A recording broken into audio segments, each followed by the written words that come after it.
I, 27 male, fiancé 26 female, call her L. My father, 52 male, call him B. My mother, 50 female, call her R. Like many who've had something like this happen, I never thought something like this would happen to me, but here we are. I've never used Reddit, but I've seen stories from here on TikTok, so I thought I'd give this a shot for any advice you all could give me. From listening to some other stories, you all like backstory. I'll try and be as clear and precise as I can, but it's only been a week, so if I start to lose it during the telling of this, I'm sorry. Elle and I met in her freshman year of college. We were both dorm in the same building where we eventually met. We later found out we lived 2 towns away from each other, so whenever we went home, I let her drive with me. It only added like 20 minutes, so it was no big deal. After multiple trips and hanging out at school, we started to date. I have a close-knit family, as did she, so we told our families right away. I had met hers plenty of times when dropping her off, but it was nothing more than an introduction and exchanging pleasantries. Both of our families accepted each other with open arms, and our relationship grew. I was a year ahead of her, so when I graduated, I went home where I was offered a good job with great pay. I visited her at school whenever I got the chance, and whenever she came home, we would make time for each other. After she graduated, she moved in with me as both of our jobs were in the city near where we grew up. Like me, she was offered a position at the company she works at now with great pay. After living together for about 3 years, I proposed, and we have been planning our wedding since. Now, on to the part you're all reading for. Looking back, there was plenty of things I overlooked that I just wrote off thinking my father was just trying to welcome my ex into our family. Things like my father calling her all the time, and if I was around, they would just tell me they were talking about the upcoming family party or something along those lines. One time Elle was in the shower, and her phone rang. I seen it was my dad, so I answered. When he realized it was me, he sounded both upset and surprised that I picked up. I then asked what's up. He responded that he wanted to talk to Elle about my mother's birthday that was in a week, and after a minute, we ended the call. Even typing this out now, I feel like an idiot for not seeing it sooner. On the day I found out, it was like any other day. Elle had Thursdays off, so she made breakfast for both of us. When I set out for work, she gave me a kiss and told me to have a great day. During my drive to work, I realized I had forgotten some paperwork I would need for a meeting I had at 3 p.m. I shrugged it off and told myself I would just go home at lunch to get it. Elle texted me throughout the day, talking about all the casual stuff a couple talks about, like, "What do you want for dinner? I did the laundry. Do you want me to hang it up for you?" Blah, blah, blah. I didn't think it necessary to text her I was coming home for lunch, so when it came around, I just left work and went home. When I got home, I noticed a car that looked like my father's in our parking lot, but I didn't think anything of it, and just parked and went into our building. When I opened the door, I was met with a scene out of a movie where a man comes home early and catches his spouse cheating, such a cliche. There was a trail of clothes, both his and hers, leading to my bedroom, and the sound of faint moans echoed through my apartment. I stood at the door in utter shock. My brain was a mix of rage, sadness, and disgust, but if you were a fly on my wall, you would see what looked like a statue. I just couldn't move. When I finally snapped to, not knowing how much time had passed, I took out my phone to record. I picked up all the clothes that were on the floor and threw them into the hall of the building. After, I filmed the walk to my bedroom. The door was open. I stood in the doorway filming for about a minute, then flipped on the lights. They both jumped at the sudden light and looked at me, and to my utter shock, it was my father in the bed with her. After the initial stun, my father noticed I was recording and started to panic, trying to find anything to cover himself and telling me to stop recording. He found a towel and wrapped it around himself and started to walk toward me. I told him, "If you don't want to get hurt, stop coming to me." He either didn't care or didn't hear me and reached for my phone. I hit him square on the jaw. His head bounced off the door and slumped to the ground. Elle shrieked. I aimed the camera at Elle and said, "Concerned about your sex buddy but nothing to say to your fiancé?" My father woke up after about a minute nap and I told him I just needed to come pick something up for work, so I'm heading back now. If either of you are here when I get back, I'll send this video to everyone you know. I ended the video, looked at my dad who was still coming and said, "You're dead to me. You're no longer my father, but you might want to go home and talk to Mom because I'll be talking to her very soon." I sat in my car for a while until one of the bosses at work called to ask where I was. I told her I was on my way back right now. When I got to her office to hand her the paperwork, I must have looked awful because she started asking what was wrong with me. I told her it was nothing and I'd be okay. I could see her scanning me up and down, and she noticed some blood on my collar and stood up, rushed to me and said, "You're bleeding." I looked down and said it was my father's. She looked confused, so I pulled out my phone and showed her the video. She watched it in its entirety. She was introduced to Elle a few times, but never my father. She sat there silent for a moment until it finally clicked that my fiancé was cheating on me. But not only was she cheating, it was with my father. She asked if there was anything she could do, suggesting I take some time off. But I told her I can't go back there right now, that I just need a minute and I'd be fine for the meeting, and I have another shirt in my office. The meeting went over fine. I put on a smile for everyone like nothing had happened. My boss came up to me after the meeting and asked how I could do that, but I just said I don't know, and went to my office. I then came home, and I was alone for the first time in a very long time. Thank you for reading. I'm sorry I carried on so much, but it was therapeutic getting everything down. I just don't know what to do. I definitely need to get the hell out of this apartment. I just can't live here anymore, and there's no possible way I'm sleeping in that bed. I know not only do I have to go get checked out for STDs, but I think I broke something in my hand. Now for the top comments. So glad you found out before the wedding. Did you tell your mother? Personally, I think you handled it well considering. I can't even imagine how you feel right now. Elle and your father are truly disgusting. Talk with your mother, as you both will need someone to lean on. I would let everyone know what they've done, as they're gross and disgusting. I'm so sorry this happened to you, but you will be better without knowing she's capable of this. Oh my God, I'm speechless. I just don't know what to say. Yes. Please tell us what happened. This has destroyed a whole family for life. My work colleague's wife had an affair with his younger brother. It's been 24 years and his family is still broken. His mother and other brother turned on the affair brother. He ended up divorced 5 years later. He tried to make it work by having another child, but he said there was not a single day he didn't think about it, and it ate him away like cancer, so he walked away from his own family. Now for the first update. So the day after I posted, I tried to get into contact with my mother, but none of my calls were connecting.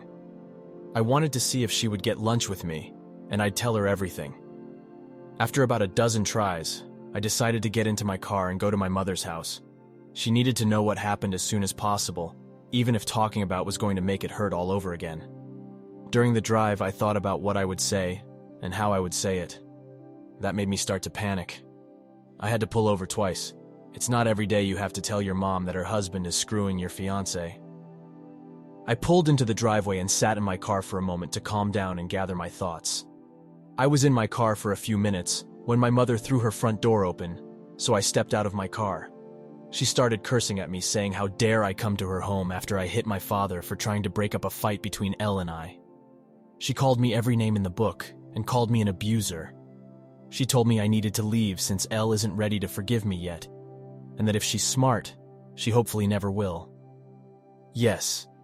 Apparently my father took Elle to my family's home and told my mom that Elle and I argued, and when my father tried to stop it, I hit him. She continued on for a while until I finally snapped and said, "Really, Mom? Because your husband is touching my fiancé, that's why I hit him. And if you can't take my word for it, I have a video. I'll send it to you. But because my own mother can talk to me like this, don't expect to see me again. I don't want to hear your apology when you finally figure out that you're just as bad of a mom as my father." Her face dropped. She looked like what I must have looked like when I first walked into my apartment and caught them.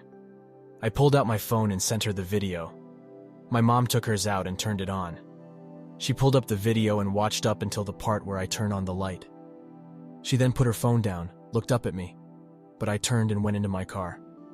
I backed out of her driveway, looked at her before I took off, and she was in tears.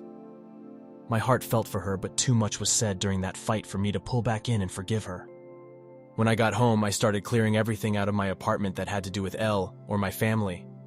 I boxed all of Elle's things up and put them next to the front door. Legally, this has been her place of residence, so I can't technically kick her out. Her name isn't on the lease, though. Also, she's the type of person who shy away from conflict, and if she returns other than to pick her things up, there will be plenty of conflict. Anything that had to do with my parents, I boxed up and put into storage. Like I said in my first post, we were a very close family, but I've never had a problem cutting toxic people out of my life. I texted Elle's parents and told them to call off the engagement. I told them she's been cheating on me. I thanked them for everything they've done for me. Our relationship was still building, but they were kind and supportive of me. So this just added more hurt to the mix. I finished by asking if they would come pick up all of her belongings. I haven't gotten a response from them yet, but I'm hoping they come grab her things so Elle doesn't have a reason to come back here. Now for the top comments. I figured he lied when your mother wasn't answering. She must have said some stupid shit for you to leave like that. The ball's on your dad to bring Elle to your mother. Someone would get slapped in my social circle. Wishing you the best. You mean to tell me that after you caught them, they had the audacity to go stay with your mother and lie to her about you? People never cease to disgust me. How low can you possibly get? I'm so sorry. I don't even know what to possibly say. How does someone ever get over this? Please talk to a therapist to help you deal and cope with this situation. I'm so sorry, OP. I have lost hope in humanity a few times in life. Now for the final update. After my last post, I decided to get the ball rolling on everything that needed to be done, like getting tested, finding a therapist, moving, and, of course, buying a new bed. I started by calling my doctor's office telling them I needed to get tested and to refer me to a therapist. I had my first appointment with a therapist 2 weeks ago, and we decided to continue once a week. I also got tested last week, but it'll be another week or so. So until I get the results, cross your fingers for me. I got in touch with a real estate agent friend of mine, and he sent me a ton of listings, and I decided on a refurbished cabin on the outskirts of my city. I finished moving 2 days ago. When I finished moving, I called Elle's parents. When they picked up, I told them I moved out, and Elle has still yet to pick up her things, and that the landlord will start showing the apartment in a few days, so someone better pick her things up before the landlord throws it out. That must have lit a fire under them because the next day, my former landlord texted me thanking me for getting the apartment emptied out. No one knows where I live now other than the friend who set me up with this place, so I know Elle or my parents won't be dropping by. The only thing that sucks about this place is I traded a 10-minute drive to work for a 45-minute drive. My phone has been blowing up with texts and calls from Elle, both my parents and some of my friends, but I have no interest in talking to anyone other than my therapist. At work, I've been a ghost. I go in, get my work done, and leave. On the rare occasion I have to talk to someone, I put on my fake smile and pretend everything is okay. My boss from my previous post has been trying to check in on me more, but I don't really tell her anything either. I just tell her I appreciate it, but I'll be okay. Truth is, I don't know if I'll be okay. I get that time heals and all, but I feel like that's only relevant when you're dealing with one issue, not when you lose who you thought were the 3 closest people in your life all at once. A huge part of me died, and there's no chance of resuscitating it. The meetings with my therapist are going well, I suppose. I've never done therapy before, so I have no reference on what good therapy is. We do get along all right, and she really seems genuine in wanting to help. The first session was us getting to know each other and delving into what brings me to her. Nothing in depth, but me just telling her what happened in my own words. The second session, we went a bit deeper. She asked me about the relationship I had with my parents. I told her up until now it was great. We talked often and always communicated well when something was wrong, and that I grew up in a great home, but that all means nothing now. She asked why I cut my mother out of my life. I told her she said things to me I wouldn't say to someone I despised, then told her there's no way she can come back from that. At the end of our last session, I gave her the link to my page on here so she can read more about how I feel and what's going on in my head. I feel like it's easier to type things out than it is to speak it. So if you're reading this, hi Doc. For now, I'm still miserable. I thought I'd be okay by now. Not necessarily happy, but okay. I know some of it is my own fault not communicating to my friends, but when I think about responding to them, it just seems so exhausting. I know they'll want to get together or come to my new place, but I just don't have the energy to be around them. Until I do, I'll work, go to my appointments, and sit on my back deck, sipping on some bottom-shelf whiskey and try to enjoy this beautiful view. I haven't hunted since high school, so maybe I'll take that up again now that I can hunt from my back porch. Thank you all for reading this far. Now for the top comments. There are a lot of us following this and pulling for you. We admire you for the way you've handled yourself. I really want to know what OP's ex has to say. Better be worth the audacity she has. Also, I hope things get better for you, OP. Remember, boundaries are for what you allow in your life. You and, as is obvious, only you have your own well-being as a priority. It is 100% acceptable and understandable to not allow any of those people back into your life. I am glad you are getting therapy. Learn to let go of any hate you may have. The old proverb, hate is like drinking poison and hoping another person dies from it, which in no way, shape or form mean you should bend those boundaries unless you change your mind. I feel for you, man. It's one thing for your lady to do this to you, but with your father, and balls on both of them to throw you under the bus like that with your mom. I love my mom too, but if she really went wild and said stuff like that to me, they'd all be done. I would have kicked my dad in the nuts too while he was down for good measure. There was another story on here where the wife was asked for a paternity test, and she said she would divorce him if he did, because she was offended for even asking. Lo and behold, who's the father of his child? His dad. So his son is actually his half-brother. Just know this could have been you if you hadn't caught them. Karma will get them both eventually, hopefully. Thank you all for taking the time to listen to today's story. Please like, share, and subscribe if you haven't already. Until then, I'll see you in the next one. Peace.